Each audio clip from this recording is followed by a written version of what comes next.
할렐루야. 서로 축복하십니다. 오늘도 감사하며 행복하게 사세요.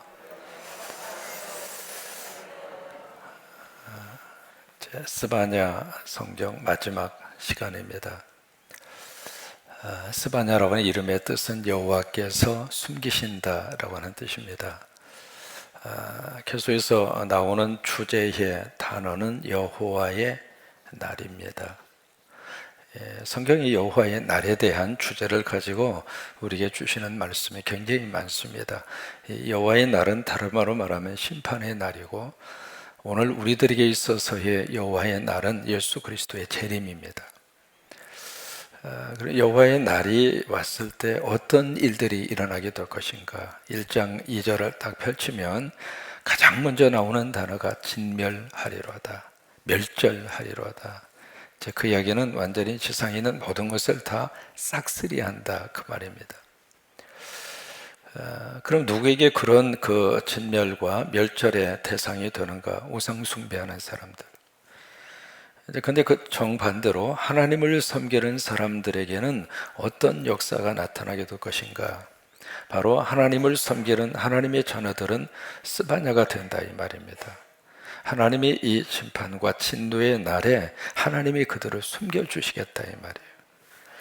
그래서 하나님을 섬기는 그 백성들은 나중에 이 모든 심판이 다 지나간 다음에 어떤 역사가 나타나냐면 남은 자가 이 세상에 있을 것이다. 여러분, 남은 자라고 하는 것은 지극히 소수입니다. 그러니까 많은 그룹이 있었는데 그 중에서 진멸의 대상으로 해서 나가 떨어지고 우상 숭배자들이 다 심판을 받고 멸망하고, 그 가운데서 남은 자, 이 남은 자는 누구냐면 불의 심판을 견딘 자들입니다. 고통과 어려움 속에서 믿음을 끝까지 지킨 하나님의 사람들. 그래서 마지막 때에 주님이 그 말씀을 하시죠. 내가 믿는 자들의 믿음을 보겠느냐. 늘 우리가 경각심을 가지고 들어야 할 말씀이죠.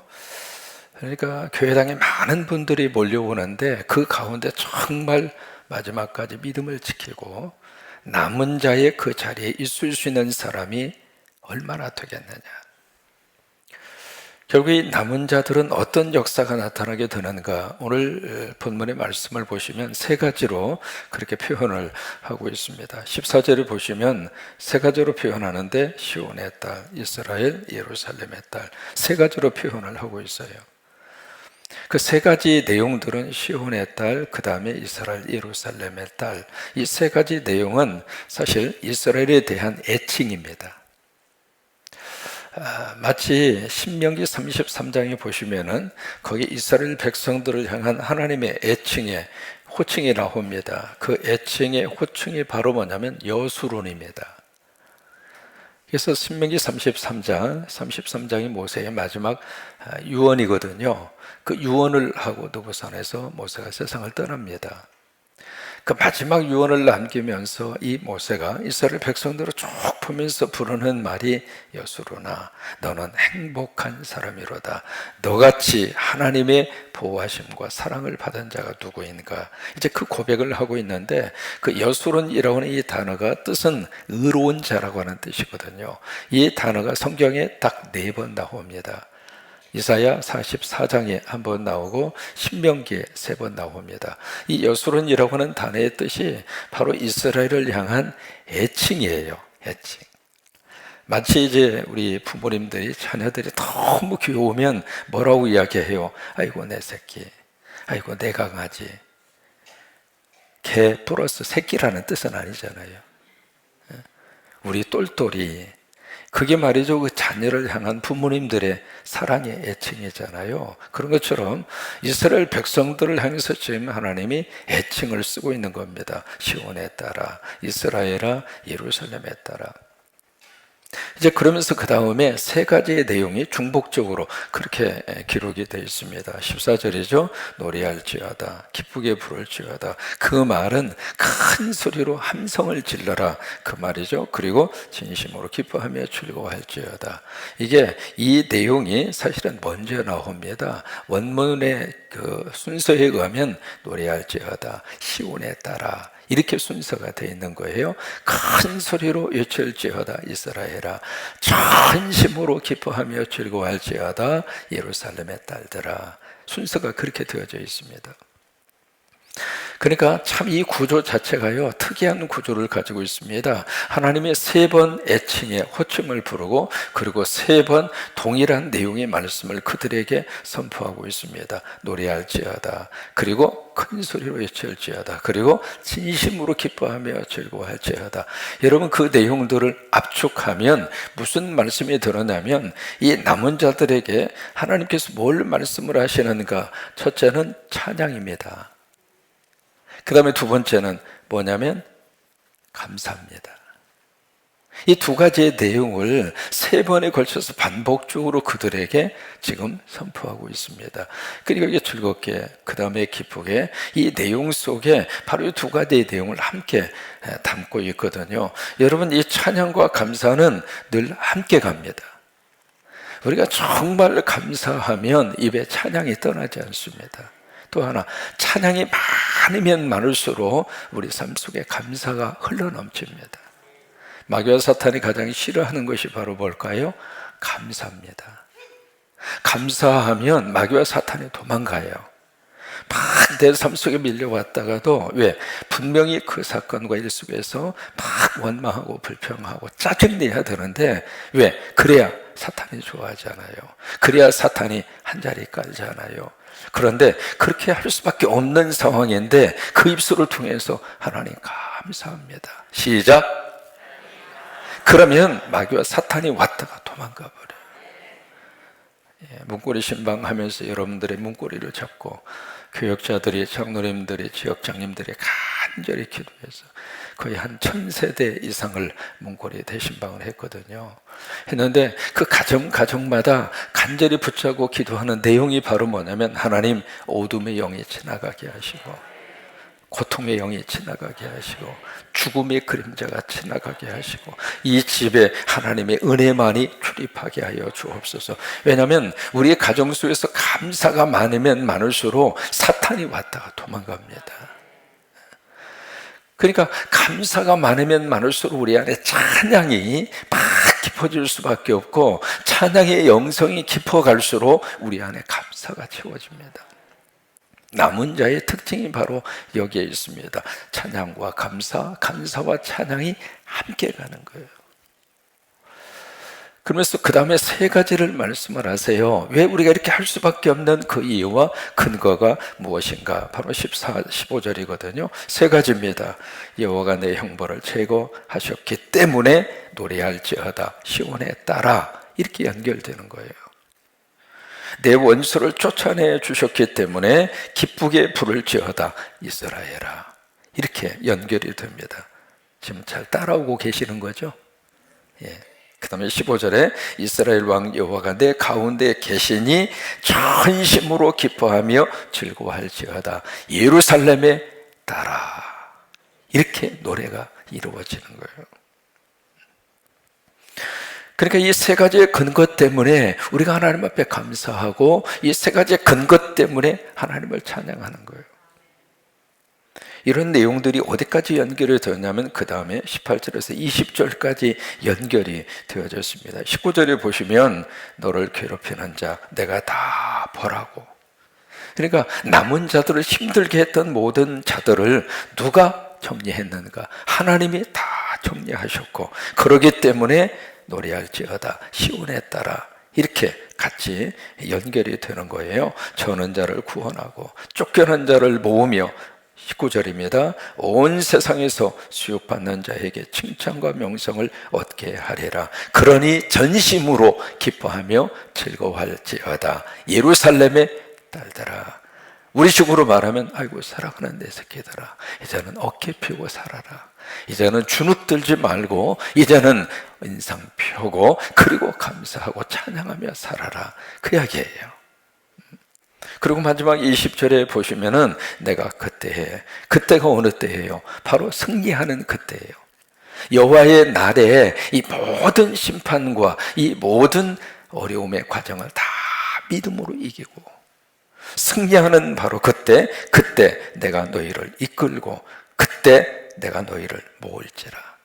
내가 너희 목전에서 너희의 사로잡힘을 돌이키실 때에 이게 바로 포로에서 돌아오는 회복의 그 모습이거든요. 너희를 천하 만민 가운데, 온 세상의 모든 사람들 가운데 명성과 뭘 얻어요? 칭찬을 얻게 하리라. 그러니 노래할지어다 시온의 딸들아. 그러니 큰 소리로 부를지어다 이스라엘아. 그러니 전심으로 하나님 앞에 기뻐하며 즐거워할지어다 예루살렘의 딸들아. 그 말씀이에요. 그리고 그 스바냐에서 가장 유명한 구절이 3장 17절이죠. 17절 너무 유명한 구절이죠. 같이 한번 고백합니다. 17절 시작. 너의 하나님 여호와가 너희 가운데 계시니 그는 구원을 베푸실 전능자이시라. 그가 너로 말미암아 기쁨을 이기지 못하며 너를 잠잠히 사랑하시며 너로 말미암아 즐거이 부르며 기뻐하시리라 하리라. 여기 다른 부분들은 이해가 되시는데 여기 너를 잠잠히 사랑하시며, 그 부분에 대한 이해가 필요합니다. 너를 잠잠히 사랑하시며, 그 잠잠이라고 하는 단어의 뜻을 그냥 조용히, 그냥 아니면 졸린대지. 이번에 트럼프하고 바이든하고 막 선거 캠핑을 하면서 트럼프가 그랬잖아요. 슬립 조라고. 그 이야기가 졸린다 그 말이에요. 졸린 바이든이다. 그런 식으로 해서 막 그렇게 막 상대를 이렇게 깎아내리면서 이렇게 선거 윤세를 했잖아요. 여기 잠잠이라고 하는 게 졸린 듯한 사랑, 그 사랑을 말하는 게 아닙니다. 여기서 말하는 내가 너를 잠잠히 사랑한다 그 말은 만족한다 그 말이에요. 이렇게 상대를 보면서 너무 만족이 돼요. 너무 그 상대를 보면서 마음에 쏙 들어요. 그때 표현하는 게 잠잠이라고 하는 뜻이에요. 내가 너를 보고 만족한다 그 말이에요. 근데 여기에 구체적인 단어가 쭉 나오는데 17절에 너라고 하는 단어가 지금 5번 나옵니다. 너 5번 나와요. 구체적으로 여러분 한 분 한 분을 하나님이 보시면서 보세요. 너 대신에 나를 넣으면 구체적으로 내 말씀이 될 수 있는 거죠. 나의 하나님 여호와가 나의 가운데 계시니 그 하나님은 구원을 베푸실 어떤 분이에요? 전능자라고 하는 것은 마이리 워리어라고 하는 단어인데요, 아주 강력한 힘을 가진 전사라 그 말이에요. 그러면 그 하나님이 내 곁에 계시면 나머지는 걱정할까요? 아니면 맡기면 될까요? 맡기면 되죠. 그래서 그 다음에 그 하나님이 나 때문에 기쁨을 이기지 못하면, 이거요 뭐라고 표현할까요? 손주를 본 할아버지 할머니의 모습이라고 할까요? 그 표현이 가장 적절하겠죠. 손주를 보면서 너무 귀여워서 아이고 내 새끼 어디에 넣어도 안 아파요? 넣어볼까요 한번? 그 아기가 어떻게 눈에 들어갑니까? 그런데 내 눈에 비친 그 자식 딱 보인다는 이야기는 내 눈 속에 들어와 있다 이 말이거든요. 까만 동자 속에 이 실상이 맺혀져야 보이는 거거든요. 그렇게 내 눈도 아프도 그래도 내가 아프지 않을 정도로 지금 하나님의 심정이 그런 심정이거든요. 너 때문에 내가 그냥 기뻐하는 정도가 아니라 기쁨을 이기지 못하고, 그래서 그냥 손주가 귀여우면 자꾸 막 볼을 비비는데 애는 그냥 막 자지러지고 우는데 할아버지는 더 좋다는 거예요. 기쁨 그 자체가 자꾸 넘치는 그런 상태죠. 너를 그냥 만족하게 내가 너를 사랑하고 너 때문에 즐거이 부르며 기뻐하리로다. 바로 여기에서 뭘 느낄 수 있느냐면 하나님의 행복이에요. 그 하나님의 행복이 누구 때문에 오는가? 여러분 때문에 오는 거예요. 새벽에 드리는 기도를 주님이 받으시고 사여신 노의 찬양을 하나님이 받으시고 예배하는 여러분들을 보시면서 하나님이 너 때문에 행복하다 그거예요. 그리고 그 행복이 무엇으로 표현되는가? 웃음으로 표현되는 거예요. 웃음으로. 여러분 아브라함이 믿음의 조상이잖아요. 그 아브라함이 100세에 낳은 아들의 이름이 뭐예요? 이삭이잖아요. 이삭. 이 이삭이라고 하는 이름의 뜻은 무슨 뜻이냐면 웃음이라고 하는 뜻이에요. 근데 이 웃음이라고 하는 이 웃음이 영어로 말하면 웃음도 여러 가지 종류가 있거든요. 스마일 해서 살짝 입꼬리만 올려주는 거, 그 스마일이라고 그래요. 근데 여기서 말하는 웃음은 그 스마일이 아닙니다. 랩트라고 하는 단어를 쓰거든요. 너털 웃음을 말하는 거예요. 너털 웃음은 적어도 목젖이 보일 때 너털 웃음이에요. 그냥 이런 건 너털 웃음이 아닙니다. 어떤 분 보고 좀 웃으라고 그랬더니 손을 여기다 잡고 오오오 이러고 있는. 왜 그래 그랬더니 주름 생길까 봐서. 그런 것은 이 웃음이 아니 이삭이라고 하는 뜻의 웃음이 아니거든요. 이때 웃음이라고 하는 것은 그냥 입을 크게 벌리면서 말 그대로 목젖이 환히 보일 정도로 큰 소리로 웃는 게 너털 웃음. 그냥 우리가 그럴 때의 웃음을 뭐가 빠지게 웃는다고 그래요. 오늘 한번 배꼽 한번 뽑아 봅시다. 그렇게 웃는 걸 웃음이라고 표현한 거예요. 그러면 왜 하나님은 믿음의 조상 아브라함에게 이 뜻을 가진 자식을 주었을까? 하나님이 우리를 보시면서 행복해 하시고 하나님이 우리를 보시면서 웃는 것처럼 우리도 하나님 때문에 행복하고 웃으며 살 수는 없는가? 그렇죠? 하나님 때문에 나 행복하다. 그렇게 고백하면서 살 수는 없는가? 나 하나님 때문에 웃고 산다. 그런 믿음이 우리 안에 있으면 얼마나 좋겠는가? 여러분이 웃음이라고 하는 것에 대해서 처음에 관심을 가진 사람이 로만 칼슨스라고 하는 사람이에요. 그 사람을 웃음의 대가라고 부릅니다. 그 사람이 척추 강직성이라고 하는 희한한 병에 걸렸는데 뼈와 뼈마디가 자꾸 이상하게 흐트러지고 뭐 그런 희한한 병을 걸린 거예요. 걸렸는데 이 병을 어떻게 치료할 수 있는 방법이 없으니까 그냥 포기하고 뭐 그런 상태 속에 이렇게 있었는데 이분이 잠언 17장의 말씀을 읽다가 그 말씀 한 구절이 로만 칼슨스 이 사람의 심령을 뒤집어 버린 거예요. 그 잠언 17장에 그 말씀이 나오죠. 웃음은 즐거움은 마음의 기쁨은 양약이래도 마음 심령의 근심은 뼈를 마르게 하느니라. 그 부분에 양약이라고 하는 그 단어가 영어로 good medicine이라고 하는 말이에요. 약은 약인데 좋은 약이다 그 말이에요. 그걸 양약이라고 번역한 거거든요. 근데 그 양약이 바로 뭐냐면 마음의 즐거움이라고 하는 거예요. 그럼 마음의 즐거움이 뭘까? 이렇게 풀어가면서 보니까 마음의 즐거움의 표현이 웃음이잖아요. 그래서 이 노만 칼슨스 이 사람이 여기에 답이 있다. 그렇다면 이 세상에 최고로 좋은 약이 웃음이라 그거예요. 그게 잠언 17장이거든요. 그러니까 하나님의 말씀 한 구절이 그 사람 속에 머리에 박혔지만 그냥 그대로 말씀이 살아서 가슴 속으로 들어온 거예요. 그래서 여기에 내 인생을 살 수 있는 길이 있다 이렇게 생각을 하고 그때부터 이분이 막 웃은 거예요. 억지로 웃고 그냥 자주 웃고 그냥 웃고 싶어서 웃고 이렇게 반응이 없어도 웃고 그냥 인상 써도 웃고 어떤 이유를 대서라도 웃은 거예요. 살기 위해서. 여러분 살기 위해서 저도 여러분도 웃고 살아야 돼요. 살기 위해서라도 우리가 억지로라도 웃고 살아야 돼요. 왜냐하면 인상 쓰잖아요. 그러면 우울증이 와요.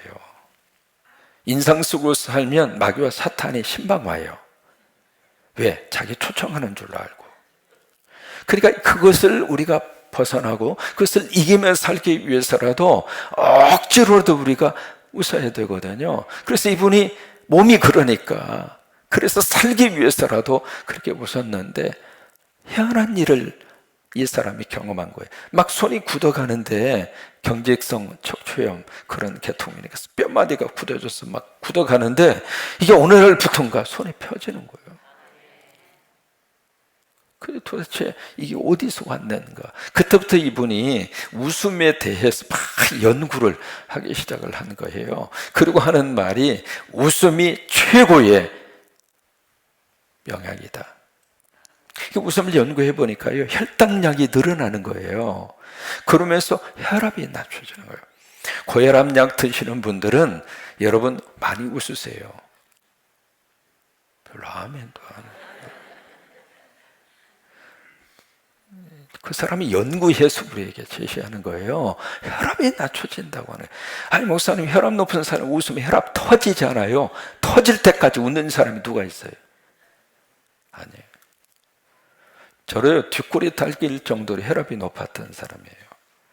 미국에서 한국으로 돌아오면서 미국에서부터 혈압약 먹었어요. 한국에 와서도 혈압이 얼마나 올랐는지, 설교 끝나고 이렇게 내려가면 뒷골이 땡겨가지고 막. 근데 제가 지금 혈압약 안 먹습니다. 담임 목사가 안 먹는다는데 좀 기쁘잖아요. 그래도 뒷골 땡기지 않습니다. 혈압이 조절이 되고 있어요. 어떻게?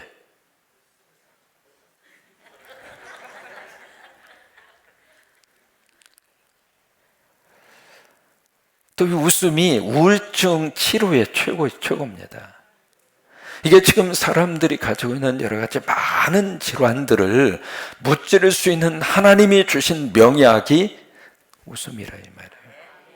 근데 우리는 그 쉬운 거, 돈도 안 들어가고 남에게 해코지 하지도 않고 조금만 마으면 얼마든지 먹을 수 있는 이 양약을 하나님이 주셨는데 일부러 안 먹고 살아. 안 먹고. 오늘 이스바냐를 마지막으로 우리가 한마디는 기억하시기 바랍니다.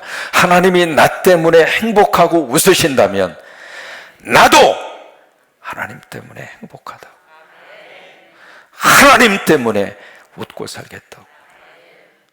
그 믿음의 결단과 축복이 우리 안에 있게 되기를 주의 이름으로 축원합니다. 여러분 이제 보시면 오바댜, 미가, 나훔, 하박국, 스바냐, 학개 다 했어요. 하고 학개만 남았습니다. 학개. 이것까지 하면 모든 선지서에 대한 강의 설교가 다 끝납니다. 17권의 선지서에 대한 강의를 다 마치게 되는데 다음 주에 학개, 도대체 학개가 뭘까? 학개 그러니까 어떤 분은 헛개비 그러더라고요. 학개가 뭘 우리에게 주시고 있는 말씀인가 기억하는 시간이 될 수 있기를 바랍니다. 이 시간에 스바냐 3장 17절 그 보험 상가가 있어서 같이 한번 부르겠습니다.